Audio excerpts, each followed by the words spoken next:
From Hollywood, California, the makers of Old Gold cigarettes present the Comedy Theater.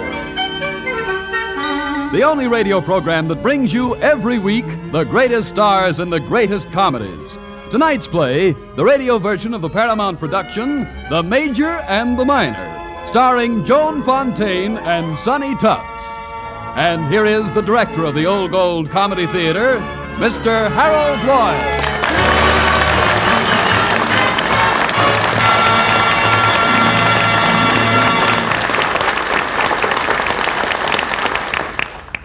Good evening, ladies and gentlemen.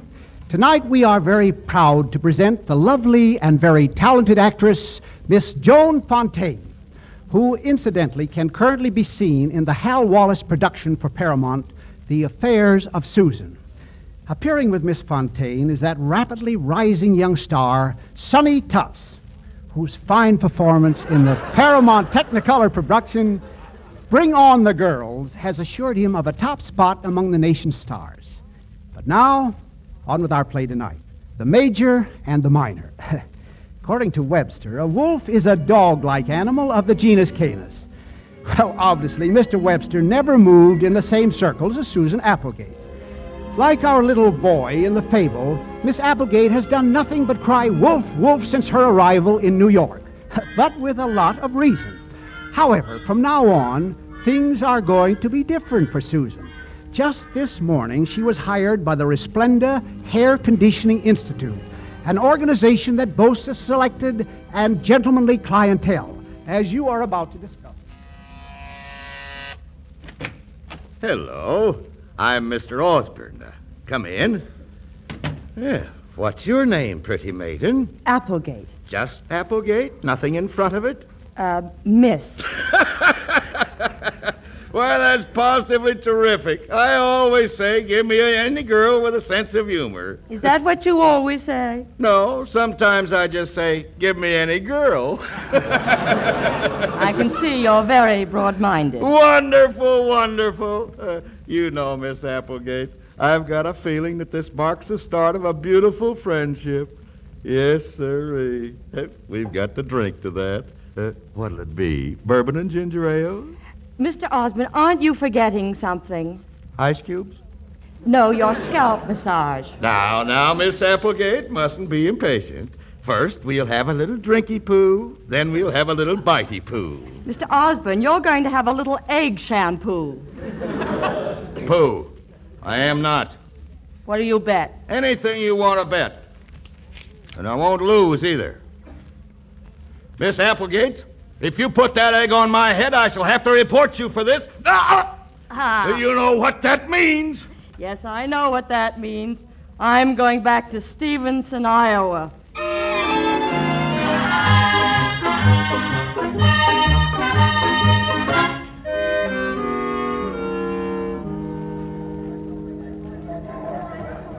Train leaving on track 9 for Philadelphia, Wilmington, Baltimore, and Washington. One day, Coach. Stevenson, Iowa, on the 5:25. Here you are, miss. Thank you, and here you are. $27.50 on the nose. $32.50. They boosted the price, lady, last February. That's a fine thing for a great big railroad to do. Get you to come here for $27.50, and as soon as your back is turned, they raise the ante. Well, I guess I'm the world's prize idiot. Look, lady, I don't know you well enough to debate that point. Next. One ticket for Indianapolis, please. What about the child? He takes half fare. How old are you, Sonny? And Junior, tell the nice man how old you are. What do you think I am, a stool pigeon? He's 11. Oh, excuse me, Mr. What's the half fare to Stevenson, Iowa? Are you here again? Yeah. The fare, half, $16.25. Why? Nothing. Oh, madam. Yes? Where's the nearest store that sells children's dresses?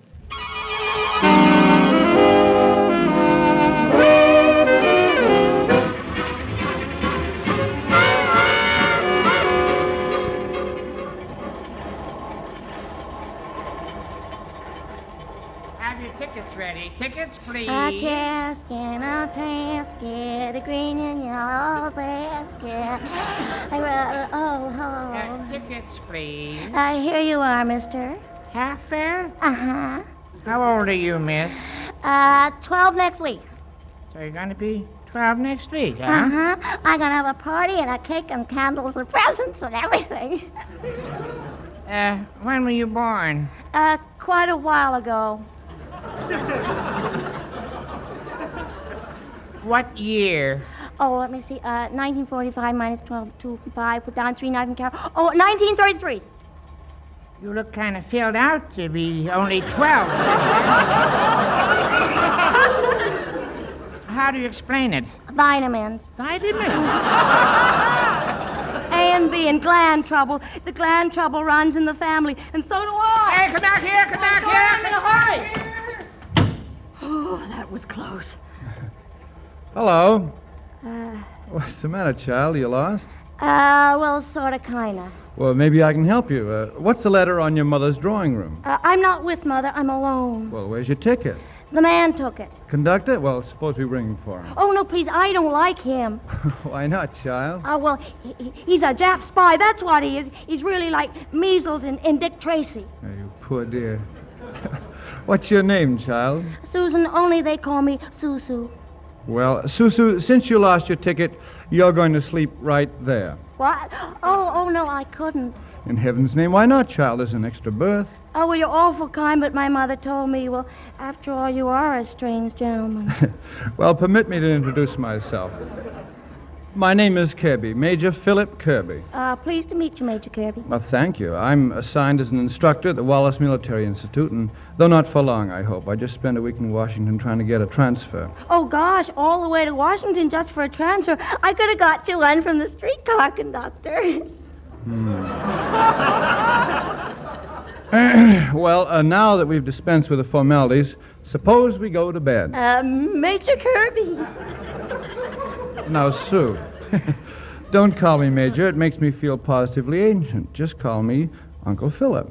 Uncle Philip? That's fine. Now, have you got a nightie with you? Yes, Uncle Philip. Well, why don't you go in the washroom and change? Are you sure it's all right? Perfectly. Just sing out if you have any trouble with your buttons. I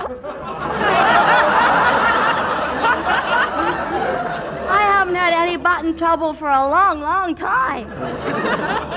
Well, hurry, dear, and Uncle Philip will tuck you in. Oh, you really don't have to. Nonsense, child. There's no trouble at all. It'll be a pleasure. That's exactly what I was afraid of.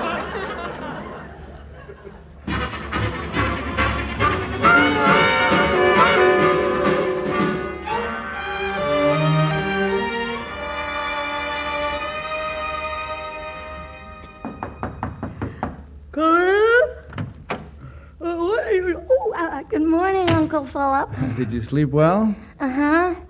Why is the train stopped? Well, we're at my station. We just stopped here for 20 minutes, and I just want to say goodbye. Oh. Uncle Philip. Yes? There's something I must tell you, something I want to explain. What's that? Well, maybe I better get dressed first.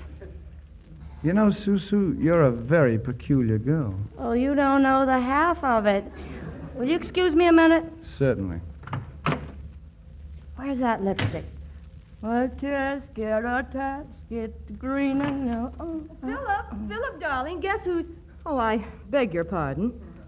That's quite all right. I must be in the wrong drawing room. Or am I? I wouldn't know. That's Philip's grip. I'd recognize it anywhere. I gave it to him for our engagement. And he has the nerve. The conductor isn't supposed to know. And neither am I suppose. Why, Pamela, darling. How dare you? And after I drove 37 miles over horrible roads to find out how my poor, lonely fiancé occupied himself on his trip home. What are you talking about? That woman in your drawing room, Philip. Pamela. Of all the cheap, revolting tricks. Well, we'll see what Daddy has to say about this. Pamela, come back here.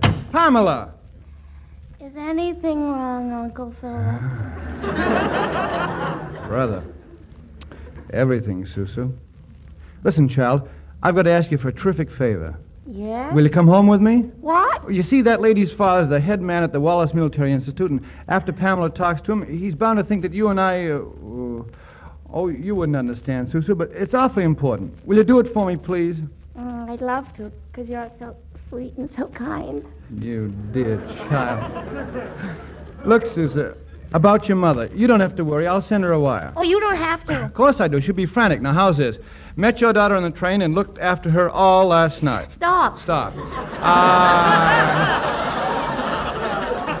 I'm sure you will understand my reluctance to part with her. Stop.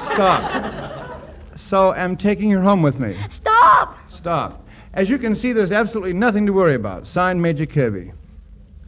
There. I imagine that'll be a very pleasant surprise to your mother. Certainly will be, Major. It certainly will.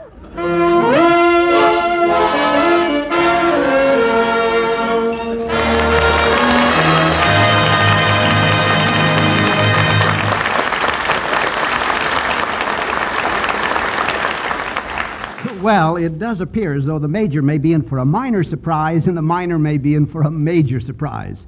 It's all according to how you look at it. Isn't that so, Bob Williams? Why, yes, and many women have their own way of looking at things, too. Now, you take the case of the woman who's worked all day fixing up a swell dinner for company. Well, at the last minute, the company calls up to say they're not coming. So, does this woman get herself into a stew? Does she boil over and throw pots and pans out of the window? No, she just relaxes and says to herself, Why be irritated? Light an old gold. Naturally, because, smokers, an old gold has all the ingredients for real pleasure. Grand extra flavor, plus special protection against cigarette dryness. You see, Old Gold's blend of great tobaccos, including a touch of tasty Latakia tobacco, is conditioned with the special moisture-protecting agent we call apple honey. Made from the juice of fresh apples, it helps prevent cigarette dryness. So, for a better, keener, tastier smoke, light an Old Gold. And remember, while we're producing all the cigarettes possible without sacrificing Old Gold quality, our armed forces get first consideration. At the same time, we're doing our utmost to assure fair distribution of remaining Old Golds. So, if you must be content with substitute brands today, be content to know that tomorrow, if you ask, your dealer may have Old Golds.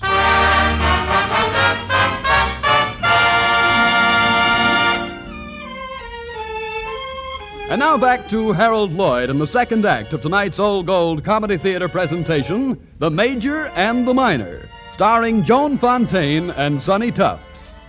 All right, Mr. Lloyd? So, a reluctant Susan Applegate finds herself a guest at the Wallace Military Institute, at least for the weekend. Even Pamela has relented and, desiring to make Susu comfortable, has installed her in her young sister Lucy's room. As our scene opens, we find Lucy and Susu talking. Oh, Lucy, what a pretty room. And look at the teeny-weeny goldfish and their flopsy-mopsy tails. And look at this itty-bitty one. He wants a din-din. All right, sister, let's can the baby talk. Well, Lucy, what do you mean? You're not 12 just because you're acting like 6. Oh, really? I don't know what you're talking about. I think I'm going to swoon. I mean, I actually am. It would be wasted on me, sister. I'm not a Sinatra fan. See all those books? Biology and anatomy. I'm a scientist like Madame Curie.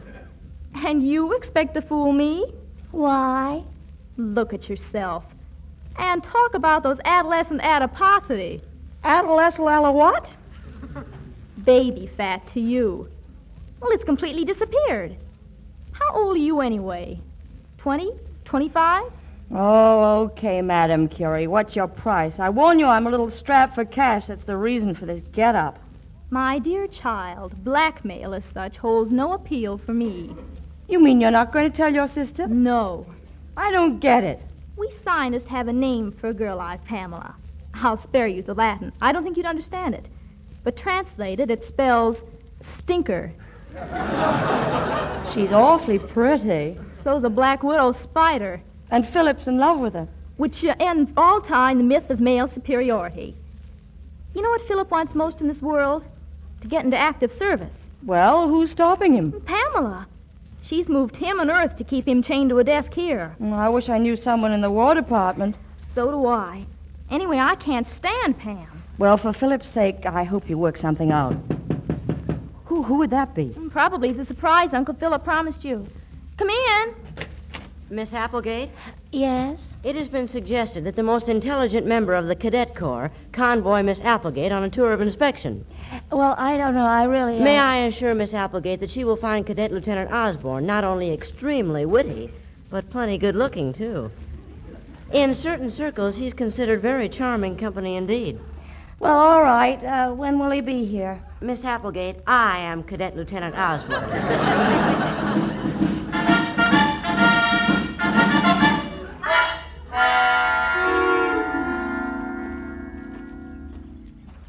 And over to your right, Susu, is the statue of General Ezekiel Wallace, founder of the Institute. A great man and a great soldier. Tired? A little. Then, why don't we sit down? An excellent idea. You know, Susu, had General Wallace been alive, he would have been in Berlin by this time. Really, Lieutenant? Of course, I have my own theory about the German debacle. Now, allow me to illustrate. Now, let's assume your lips represent the heart of the city. Now, the right flank of our army is represented by my right hand. An encircling movement develops. Hey! At the same time, the British second is crouched ready to spring. And before you know it, they take Berlin. Why, you little devil!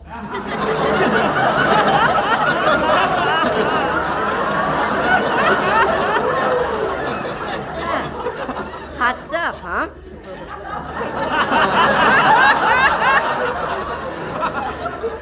Cadet Osborne. What? Oh, Uncle Philip. Major Kirby. You may consider yourself relieved of this detail and report to your barracks. Oh, very good, sir. Hello, Uncle Philip. Hello, Susu. Enjoying yourself? Uh-huh. We were playing games. So, so I noticed. Susu, maybe we ought to have a heart-to-heart talk. You see, you're a very pretty little girl. Am I? Of course you are. You've got...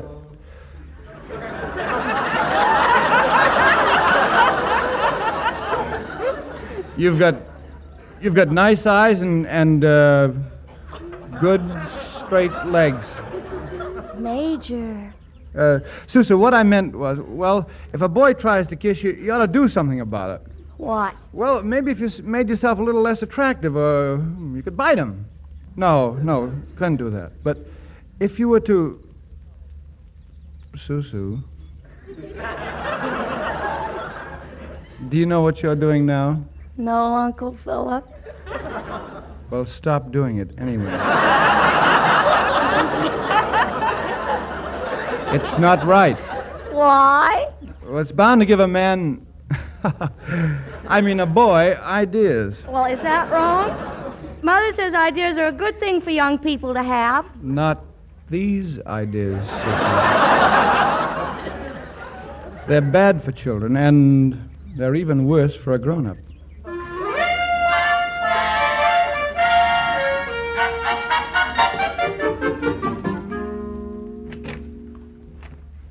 Hello, Lucy. Hello. That's the darndest uncle I ever saw. Say, what are you doing there? I'm about to open this telegram Pamela gave me to send to Washington. That's a federal offense, babe. Too late now. Well, I guess little Lucy knows the score all right. Who's ahead? Pamela. This wire is for Cornelia McWhirter. Her husband happens to be a brigadier general. He's the one Philip went to see about being transferred to active duty. Well, not that I care, but what does it say? Well, she wants Cornelia to tell her husband that Philip has an old football injury, which would make him a liability anywhere but here at the Institute. What tactics do you recommend, Professor? The Russians did all right with their scorched earth policy. That's good enough for me. You know, of course, this makes you a partisan in the battle. I know, comrade, and when they catch partisans, they generally throw them to the wolves. What was that?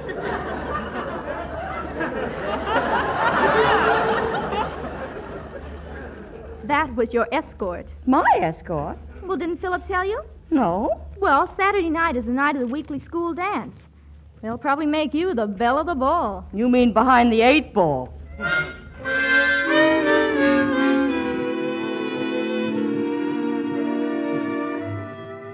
Susu, Did anybody ever tell you the way you make with the feet is strictly out of this world? Oh, Lieutenant, how you do carry on. I'm serious, Angel. I've been looking for you all my life. Well, I must have kept you waiting at least 14 years. You know what I always say? Give me any girl with a sense of humor. Is that what you always say? No, sometimes I just say, give me any girl. Now, where have I heard that before? Listen, Angel, I've got visiting parent trouble tonight. Pop wants to meet you. Hey, Pop, come on over here and look what Junior found. Well. Hello, my dear. Hello. Oh, hello. You know, it's a funny thing, but haven't I had the pleasure before?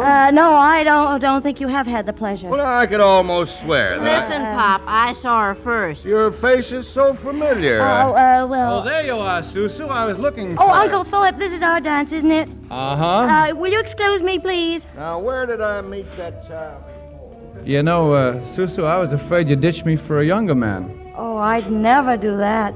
I like dancing with you. You are a peculiar child. I swear, Susu, if you were only 5 years older... Uncle Philip, this is my last night here, and there's so many things. Do you suppose that after the dance, I could have a few minutes alone with you? Secrets, Susu? Please, Uncle Philip? All right. Suppose we make it for 10:15, right at this spot. You won't forget. Cross my heart. Excuse me, Major Kirby. This telegram just came for you. Thank you. Susu, if this is what I think it is, here, you open it. Bring me luck. Well? This is to notify you that your request for active duty is hereby granted. You are to report... Susu, do you know what that means? Oh, I'm very glad for you, Uncle Philip. Wait till Pamela hears this. She did it. She did? Yeah, she sent a wire to the general's wife. Pamela, it's come through. What on earth are you talking about? My transfer, it's here. Transfer? But that's impossible. Oh, how nice. But aren't you forgetting something, Philip? There was the little matter of our wedding. Well, we can get a license in the morning and be married tomorrow. And maybe Susu can be the flower girl. No thanks. I don't understand you, Pamela. Didn't you want me to get this transfer? You sent the wire to General McWhirter. So I did, but I was obviously sabotaged. Susu, would you have any idea who's responsible? Well, it really doesn't matter now. Oh, yes, it does, darling. This is war, Philip. And in wartime, we hang saboteurs.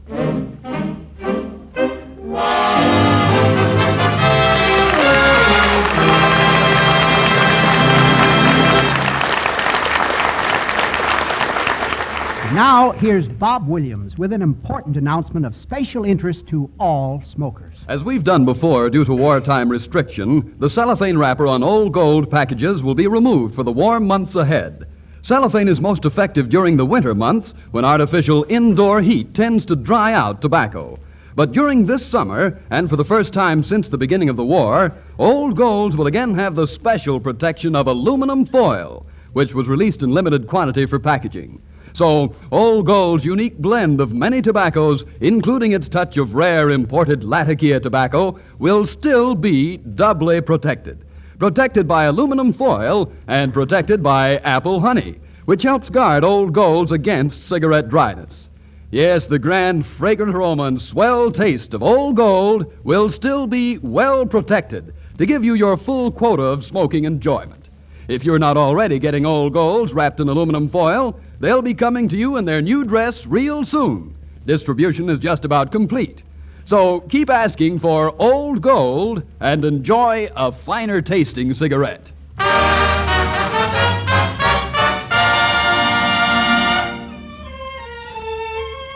And now back to Harold Lloyd and the third act of tonight's Old Gold Comedy Theater presentation, The Major and the Minor, starring Joan Fontaine and Sonny Tufts. All right, Mr. Lloyd? So it's an open declaration of war between Pamela Hill and Susan Applegate, and the battle is about to be joined. At H hour, 10:15, Susan is ready to go over the top. She stands at the door to the armory where Major Kirby is waiting for her. Her plan of attack is to reveal herself in her true colors, and very pretty colors they are at that. Major Kirby! Major Kirby! Hello, Miss Applegate. Oh, Oh. I thought it wise to postpone your appointment with Major Kirby. I told him the excitement of the bell was just too much for little Susu. She had quite a tummy ache. Oh, I see. I wouldn't go yet. Maybe we can have a little chat. I had a very informative one before with Mr. Osborne. So, naturally, it comes as no surprise to me that the little caterpillar turns into a beautiful butterfly at 10:15. All right, let's drop the cat and mouse stuff, Miss Hill. I make a very bad mouse. All right, Miss Applegate. What do you think will happen to Major Kirby's career when they find out about that night on the train and his bringing you here to associate with 300 innocent children? Oh, you know he hadn't the faintest idea. All right. What are your terms? Unconditional surrender. Either you leave tonight without one word to him, or there's going to be a rip-snorting scandal with somebody cashiered out of the service. Somebody rather useful. Thank you for putting it on such a patriotic basis. And now, don't you think you'd better hurry if you're going to make the 11:45 train? And watch yourself crossing the campus. That's quite a costume you're wearing for a girl of 12. You should be glad I'm not 12, Miss Hill. I was an awfully straightforward child. I used to spit.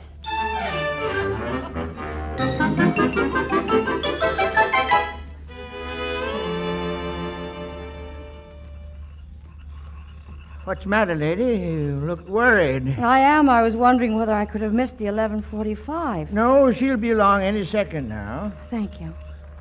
Yeah, there she comes now. About 10 minutes late, isn't she? Major Kirby. Hello, Susu. What are you doing here? Well, I'm crazy about railroad trains. Oh, you are? Uh-huh. And you? Well, I'm on my way to Stevenson, Iowa. No, that's a coincidence. That's exactly the place I was bound for. Why? Well, I had a little talk with a friend of mine named Lucy Hill, and she convinced me that I ought to investigate the local talent. Seems to think I could do a lot worse than marry one of their hometown girls. And then my next stop is Berlin. Well, if you're planning to visit Berlin, I might be of some assistance. You know the town? No, but I have my own theory about how it might be captured. Now, assume your lips represent the heart of the city.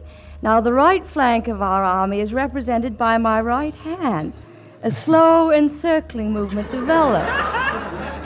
I see what you mean. And at the same time, the left flank of our army is crouching ready to spring, and before you know it, they take Berlin. How can we lose?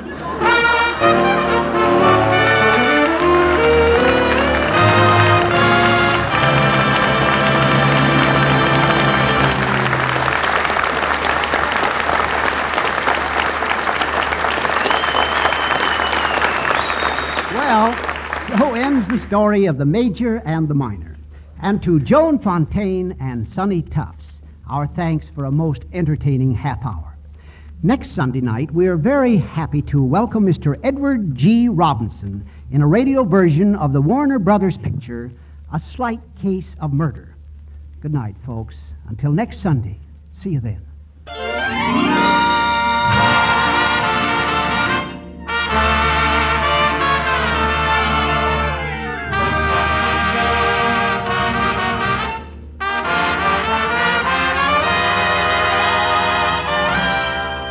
The Major and the Minor was presented through the cooperation of Paramount Pictures, whose current picture is practically yours.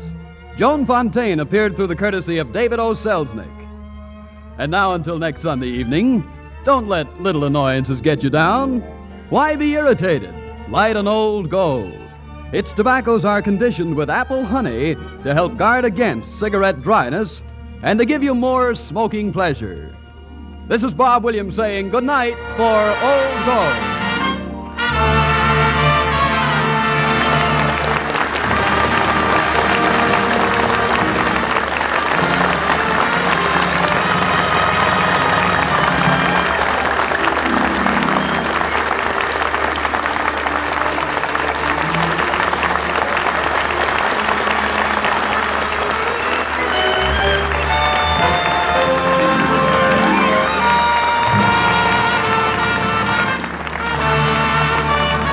The National Broadcasting Company.